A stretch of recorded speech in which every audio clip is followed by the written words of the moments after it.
Welcome once again to our live stream. Thanks for joining Part 2, Common Laboratory Evaluations Part 2. We've already done the Part 1. If you've missed it, it's up on the website, the live stream archives. Today we're going to cover Part 2. Too much information to cover it all in Part 1, so the focus today is basically what we did not cover. I'm not going to go into great detail. I mentioned that on the previous viewing as well, but kind of a general theme so that when you have blood work done or you have laboratory evaluations done, I think it's just good that you have an idea of what we're talking about, what your physician may be looking at, and he might be looking at in regards to disease state orientation. Our teaching aspect, our informational aspect is always just to kind of give you an overview. Integrative medicine, the ideals, integrative health is obviously where our focus is. So we'll start with serum calcium. Serum calcium, very much on the docket for lab evaluations. The typical range in the 8s, somewhere around maybe mid-9s would be the ideals. Obviously, if your calcium is rising, there is the possibility of hyperparathyroidism, and then they would have to do a parathyroid gland hormone evaluation. Serum calcium is important. Serum calcium has everything to do with contraction of muscle, cardiac function, skeletal muscle, and bone health, amongst other things. The real issue here also, though, is ironically just serum calciums are not as quite as accurate as the ionized form. So if you're having a problem with bone health or hyperparathyroidism, and ionized calcium, and I always have to kind of get that range, is more accurate of an evaluator. It's called an ionized calcium. Again, calcium is important. It doesn't just tell us how good our bones are working or what our bone health is. And you hear us often talk about the importance of other nutrients, micronutrients, and minerals that are involved in bone health. This just gives you an overview of other glandular function from an endocrine standpoint.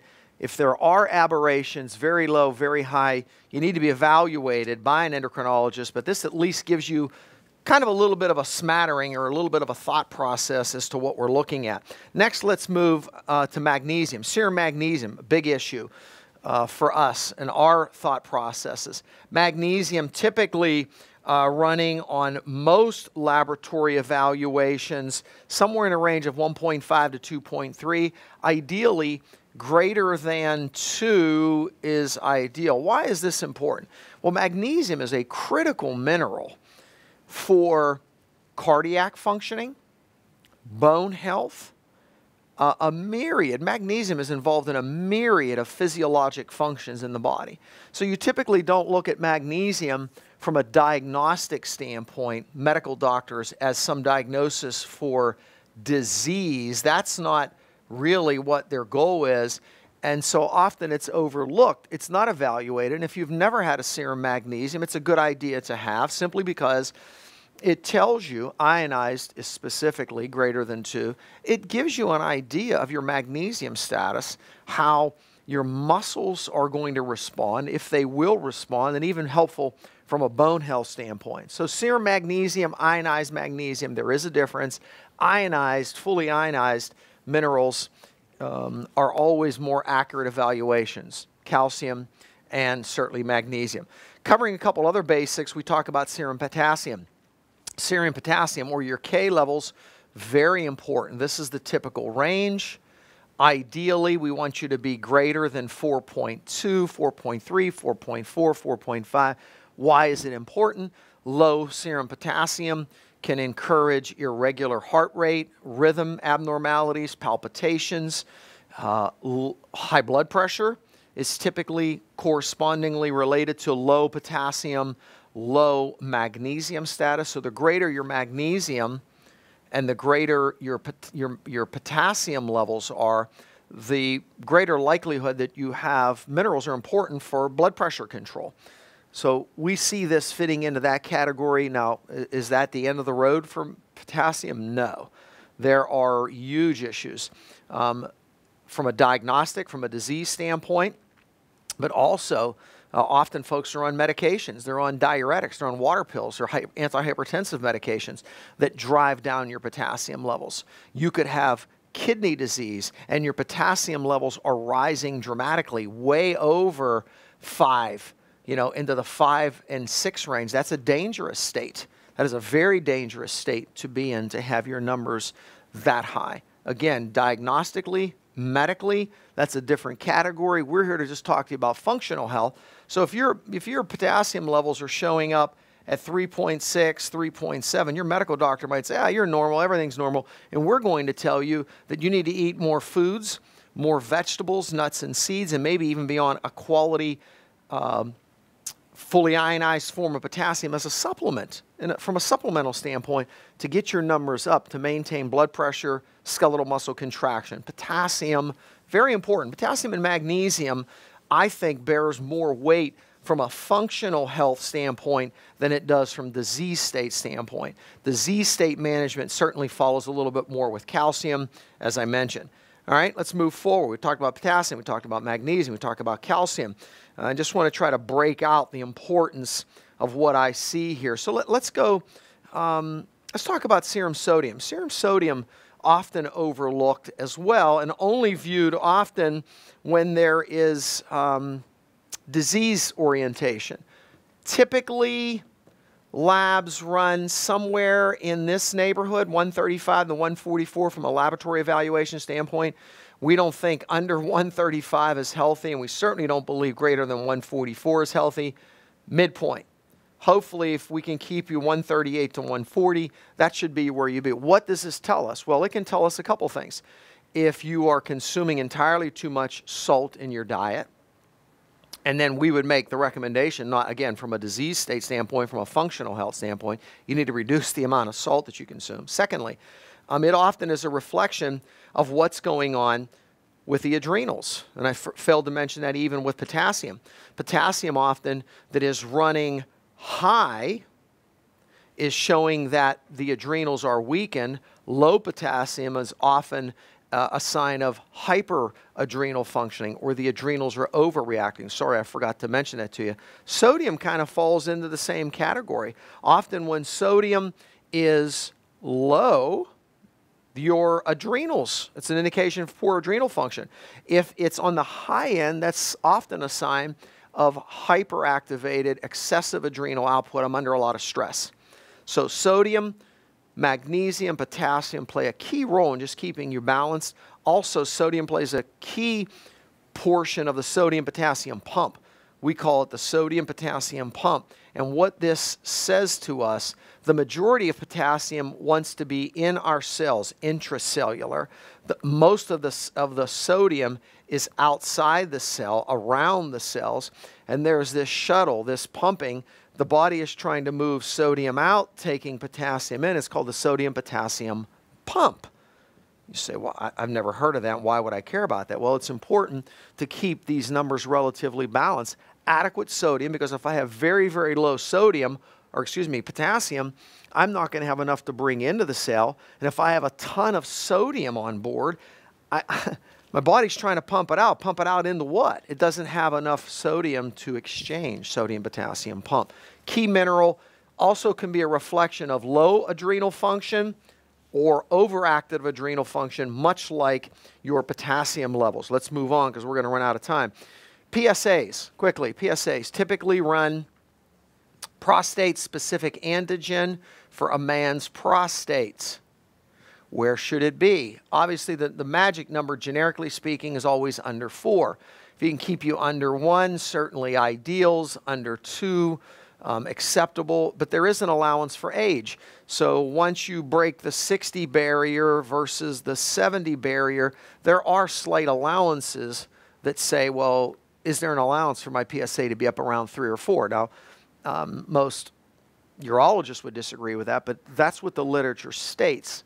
Secondly, elevated PSA, not 50 or 60, by the way, but even slightly elevated 3 or 4, even 6 or 7, can be a sign of enlarged prostate, BPH, or an infection in the prostate, or inflammation in the prostate. So often, immediately, when a PSA level rises, physicians immediately want to begin doing biopsies. And we would say to you, well, change your diet initially, do some supplementation, recheck it in 4 to 5 weeks. We would put you on Repair Essentials. We would do high doses of Zinc Essentials, our Prostate Essentials Plus. There could be just an inflammatory process going on. Now, obviously, if your PSA has gone from 3, then to 6, then to 9 in short periods of time, you have a problem and you need to see your urologist. There could be something growing that is very unhealthy in the prostate. Free PSA gives you, I just want to throw this out, anytime you have PSA levels done and there's a question mark and then there's talk about potential for biopsies, you should request a free PSA. Free PSA is being accepted more and more in the medical literature as an indirect marker of the potential for bad things going on. The higher the free PSA, the less potential for dangerous things to be going on in the prostate. The lower the percentage, the greater the likelihood there's something going wrong. Once again, gives you more information. So I hope you're grasping this today.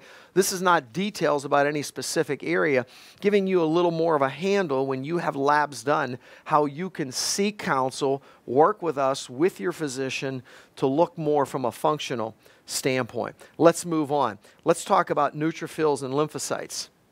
Neutrophils, indirect marker of and lymphocytes of the immune system. We always like to see this somewhere in this 50 percentile, 30 percentile region. If it starts to drop dramatically, this rises. That can be a sign of an acute infection. If it really skews and stays there, there could be some chronic infectious things going on in your body. There could be some chronic viral things. But obviously, if these lymphocytes really drop, maybe less than 10 into that 10 to 15 percentile, then you once again need to see a physician. There could be, God forbid, some very serious things going on if they both drop or if they really skew in large direction. So these lymphocytes and neutrophils can sometimes be a sign of cancer, unfortunately, if they're severely distorted, or some chronic viral issues, some chronic bacterial component, or that your immune system is just weakened because your adrenals are overused and you haven't been sleeping well and you're just tired and exhausted, and it starts to show up, believe it or not, in your neutrophils and your lymphocytes. Eos, eosinophils, monocytes. Let's talk about these very quickly. Basophils. The eosinophils are a big indicator sometimes of food allergies. If they're elevated, they can be a sign of asthma if they're elevated. Monocytes are Pac-Men. They go around cleaning up debris, but they also can be a second line of defense of a type of antibacterial. So if monocytes are elevated, that's often a sign of some infectious process along with your white blood cells. It's often a sign of something where the body's trying to clean up debris. Eosinophils that are elevated can be a sign of food allergies, asthma. You say, well, wouldn't my doctor tell me that? Not always. That's why you work with us functionally. Again, this is not necessarily always diagnostically clear, but it gives you trends. Basophils, I feel are very, very important because that has a lot to do with what we call mast cells and an indirect marker, once again, of inflammation. So you could go to the doc. These numbers, I'm not even going to give you the numbers because it's too complicated. You could go to your doc. These usually should be 1 to 3. These should be 3 to 5. This should be less than 1, just for generic markers. But you could be at 5 or 6. It could be a sign of something. This could be 9, 10, 11, 12, and stay up there. That's a significant sign of something. Not a disease, maybe, but functional.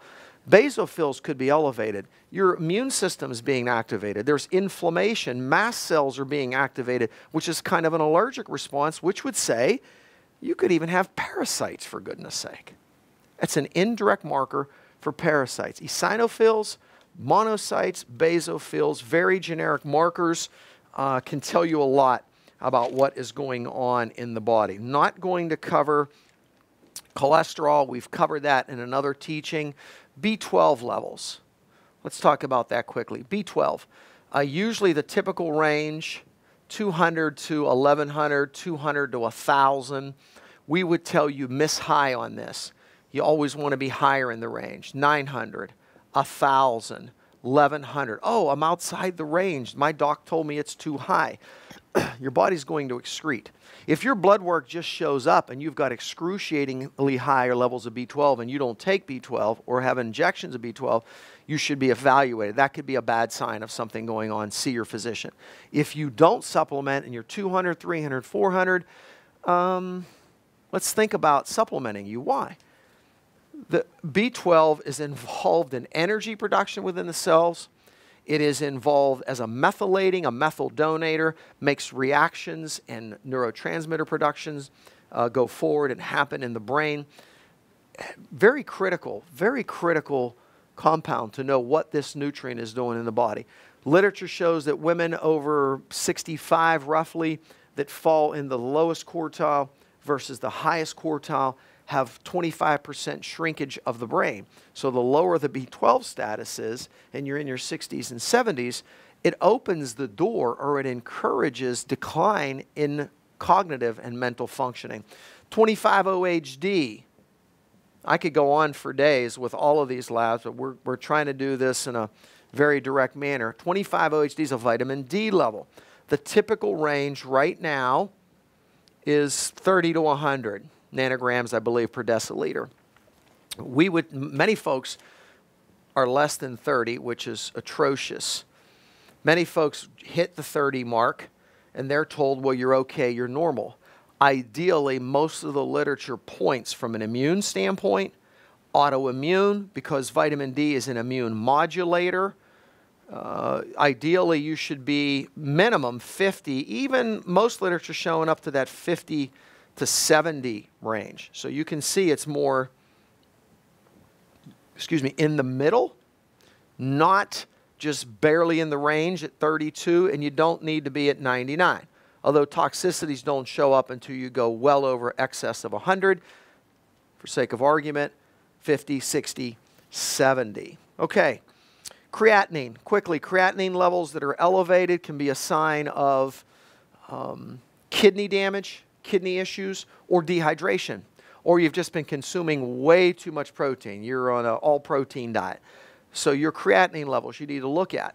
If you hydrate better, you modify your diet, and your numbers still stay up, then you need to talk to your physician about further evaluation of your kidneys, getting what's called a GFR number.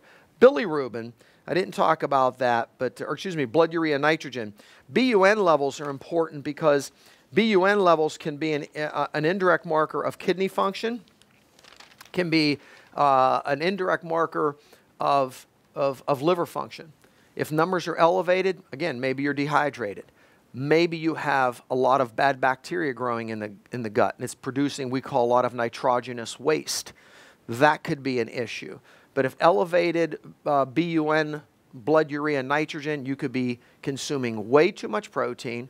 You could be dehydrated. You could have a lot of bad bacteria growing in the gut. So it doesn't always mean that it's a disease. Elevated BUN can be, you can modify functionally.